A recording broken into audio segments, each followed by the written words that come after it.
मोर्शी वरुड विधानसभा काँग्रेस कमिटीचे अध्यक्ष श्रणित दिवाकर राऊत यांच्या नेतृत्वात उपविभागीय अधिकारी मोर्शी यांना निवेदन देण्यात आलं। मोर्शी येथील नळा नदीवर असलेल्या अर्धवट पुलाचं बांधकाम त्वरित सुरू करण्याची मागणी दिलेल्या निवेदनातून करण्यात आली आहे।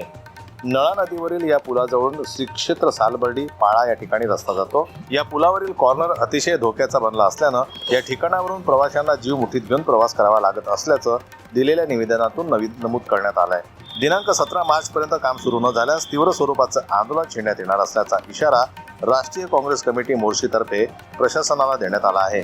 या बाबतीत केंद्रीय रस्ते वाहतूक व महामार्ग मंत्री नितीनजी गडकरी तसेच वर्धा लोकसभा मतदारसंघाचे खासदार अमर काळे, जिल्हाधिकारी कार्यालय अमरावती व संबंधित विभागाला देखील निवेदनाद्वारे माहिती देण्यात आली आहे। निवेदन देतेवेळी श्रणित राऊत यांच्यासह मोर्शी शहर काँग्रेस कमिटीचे अध्यक्ष भूषण कोकाटे व महिला कार्यकर्त्यांसहित अनेक कार्यकर्ते उपस्थित होते।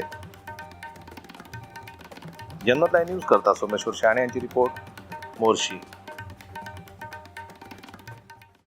मराठी बातम्यांसाठी जनमत लाईव्हला लाईक करा, सबस्क्राईब करा आणि बेल आयकॉनला दाबायला विसरू नका।